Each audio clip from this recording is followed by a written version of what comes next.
a man and a seed that's been sown. Whispers and rumors of a village that's grown with love as its welcome when death's at its door. Sees the richness of sharing with the sick, with the poor. Where is our share? Guys, I was just about to wrap up, but I wanted to speak just quickly on a little topic. Very quickly. You know, I often get very lovely messages, and people use the term hero. Now, I'm not keen on it. I'm grateful, and thank you for the motivational messages and for the kind words. They do go a long way here. When you've had a hard day and you're losing sight and you feel like you're losing the battle, you know, you just feel like all you've done is had your shield up, taking volley after volley and haven't made any progress. Comforting words, kind words, and motivating words are very welcomed, and they do touch you a lot. And it helps that people all over the world are watching and egging you on. It's just a part of our human nature to be that way.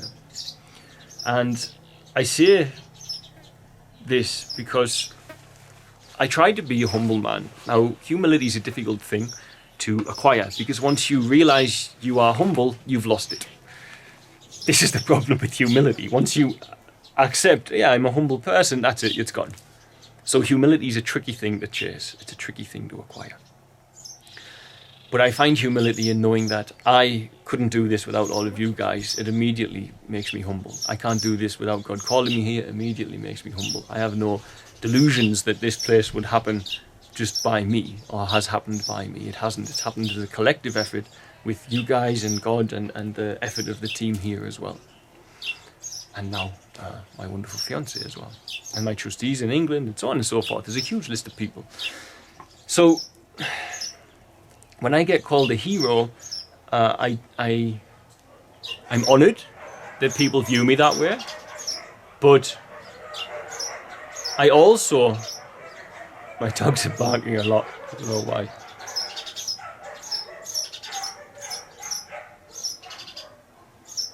Sorry, it's okay. I thought there might be a dog fight starting. It happens sometimes when you've got 50-something dogs. So, people, when they call me a hero, I'm very honoured to have a label like that placed upon me, even though I will never see myself as such. And what I want to speak about is, where is society right now? Because I understand why people would attach that word to my actions, and I'm grateful that they do. As I say, I'm touched in my ability to try and remain humble. I would never like to call myself a hero, of course. I don't think anyone in the world would want to do so. But what I want to speak about is, isn't it strange that that powerful word, hero, that we use, is attached when ultimately all I'm doing is the right thing? And that's all I wanted to speak about. Do you think that possibly speaks volumes, sadly, for society at the moment? That just because I'm here trying to get children into school and out of child labour, I'm trying to get them fed, I'm trying to get them medical care, I'm trying to make sure that these dogs are not abused and suffering and in pain, I'm trying to educate people how they can not harm animals without need and without reason, and all of these things are simply doing the right thing. And I think sadly it speaks a lot about our society, that when someone does the right thing, it's deemed as heroic. Because it's simply not. It's just doing what's right. It's the right thing to do. You can't leave a child labouring in a quarry at the age of 7 years old, never knowing anything. You can't leave a child hungry. You can't leave a child sick and dying. You can't leave a child exposed to evil out there. You can't leave sexually abused children. Oh gosh, my crazy dog just arrived. Out on the street. You can't. Okay, Akila. You can't do these things. It's just not an option, because it's morally not correct to do so. Akila. And this is all I wanted to say, is to put that out there, that it makes me have thoughts. I'm grateful for everyone who says wonderful things, and I would actually hate to see them stop, because I get a great deal from the wonderful messages. I've often cried as I've read a comment for YouTube or Facebook comment to Fritzy saying what a wonderful thing someone said to me, or a message or an email. And it touches you a lot. It moves you to know there are people all over the world watching you and getting behind you. But all I want to say is, wouldn't it be nice, let's put it this way, wouldn't it be nice if in 50 years' time, someone like myself would just be seen as doing something which is necessary? Just as you would see someone who's sweeping the floor as, well, that's his job. There's nothing, it might be heroic, but you wouldn't label that right now in society. You wouldn't say, for all it could be, if someone's working 9 till 5 in a job they hate to support their kids, that's heroic. But society would never call them a hero because it's the norm, is what I mean. And wouldn't it be nice if persons like myself who end up doing what we're doing would just be seen as someone doing the norm? Imagine the world then, where there'd be no reason to say that guy's a hero, that woman's a hero, because you'd just be saying, oh, what do you do with your life? Oh, I'm helping get these children into school out of child labour. I'm helping to protect them from evil. You go, all right, great. Nice job. Yeah, I have a job fixing cars. All right, cool. Yeah, okay.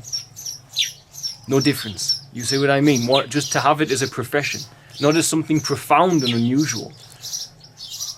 The reason it's seen as profound and unusual is because so few of us are doing it.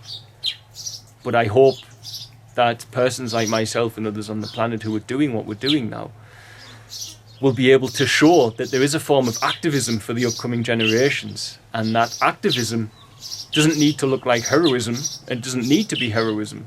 That activism simply needs to be using the skills that you have acquired back in the West and bringing them into developing countries to try and assist, and also using your voice and your connection back to the West as well. Because there's a lot of trust from persons in England towards the charity here because I'm here. There's a lot of trust lost in charities where it's faceless, there's no one behind it. Or maybe it's all African staff and everyone's scared that their money's not going to go to the right place. It just happens that way.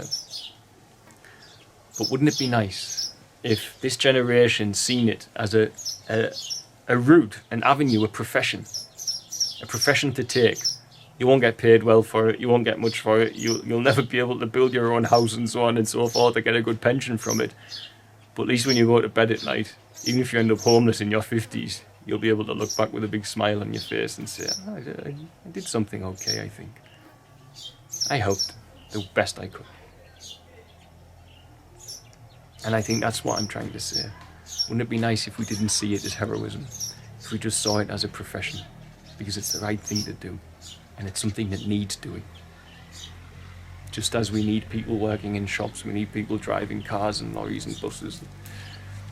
It's just a profession that needs to be done. So, I hope that makes sense to you all. Eternally grateful for all your loving messages, though. Please don't get me wrong on that front. So, okay. God bless, guys. Bye.